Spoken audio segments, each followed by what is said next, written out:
இதுவரைக்கும் நெல்லை அரோமாவை சப்ஸ்கிரைப் பண்ணாதவங்க கீழே இருக்கிற ரெட் கலர் பட்டனை பிரஸ் பண்ணி சப்ஸ்கிரைப் பண்ணிக்கோங்க.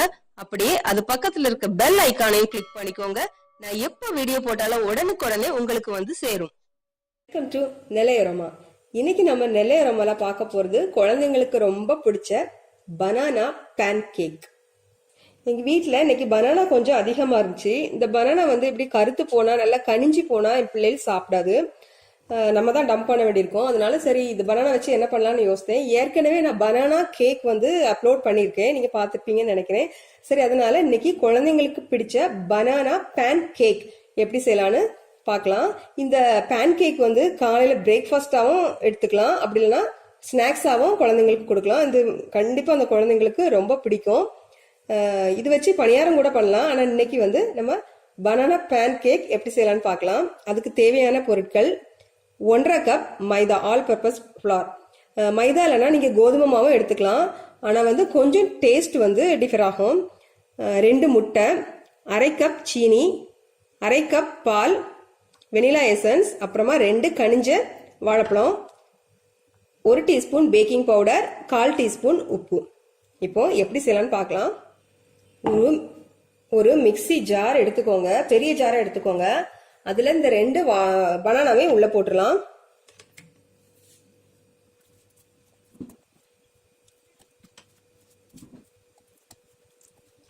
இது கூட 2 முட்டை,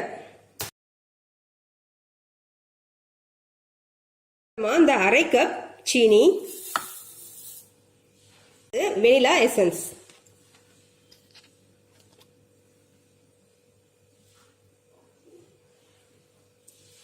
வெனிலா எசன்ஸ் ஒரு 4-5 டிராப்ஸ் போதும். இப்போ இந்த பாலை சேர்த்து இதை நல்லா அரைச்சி எடுத்துட்டு வந்துடலாம். இப்போ அரைச்சாச்சு. இனி மாவு கூட இதை மிக்ஸ் பண்ணிடலாம். ஒரு மிக்சிங் பவுல் எடுத்துக்கோங்க. இதுல அந்த 1.5 கப் மைதா,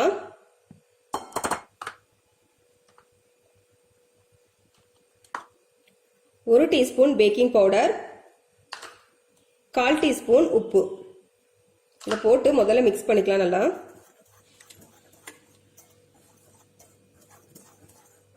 இது கூட நம்ம அரைச்சி எடுத்துட்டு வந்து அந்த கலவைய கொஞ்சம் கொஞ்சமா சேர்த்து கலக்கிக்கலாம்.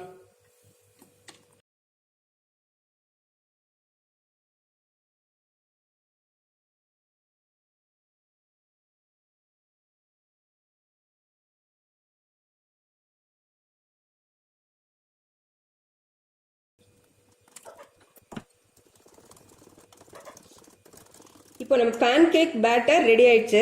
இப்போ பேன்ல ஊற்றி எடுத்துடலாம். தோசை பேனை அடுப்புல வச்சு அடுப்பை ஆன் பண்ணிக்கோங்க. கல் வந்து சூடாகட்டும். கல் வந்து ரொம்ப சூடாகக்கூடாது. ரொம்ப சூடாச்சு அப்படின்னா அந்த பேன் கேக் வந்து திரண்டுக்கும்.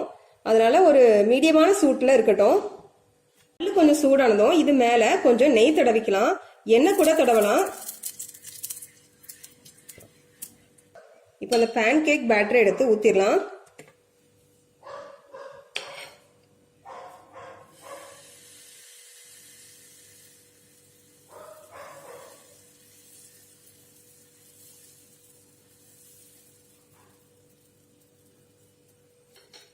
ரொம்ப தோசை மாதிரி விரிக்க வேண்டாம், லைட்டா விரிச்சா போதும். கொஞ்சம் திக்கா தான் இருக்கும். மீடியமான ஃப்ளேம்ல வச்சுக்கோங்க.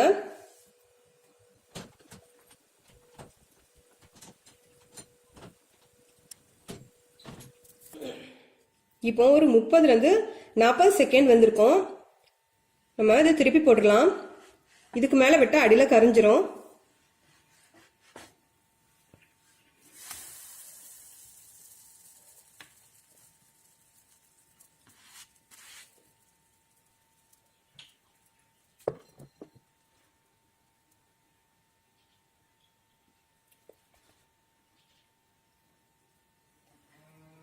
இப்போ நம்ம பேன் கேக்கை எடுத்துடலாம். இது ஒரு 30 செகண்ட், அவ்வளோதான். பேன் கேக் ரெடி ஆயிரும். எடுத்துடலாம்.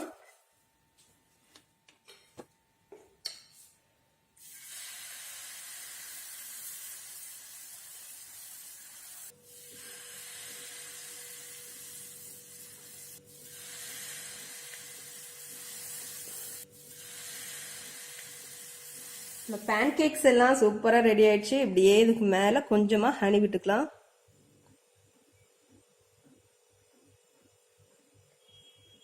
இந்த மாவுல இருந்து எனக்கு 7 மீடியம் சைஸ் பேன் கேக்கும் ஒரு குட்டி பேன் கேக்கும் கிடைச்சிருக்கு. இது உங்க குழந்தைங்களுக்கு ரொம்ப பிடிக்கும். ஸ்நாக்ஸா செஞ்சு கொடுங்க. இந்த வீடியோ பிடிச்சிருந்தா லைக் பண்ணுங்க, ஷேர் பண்ணுங்க, நெல்லை அரோமாக்கு சப்ஸ்கிரைப் பண்ணுங்க. அப்புறம் உங்க கமெண்ட்ஸை போட மறக்காதீங்க. தேங்க்யூ.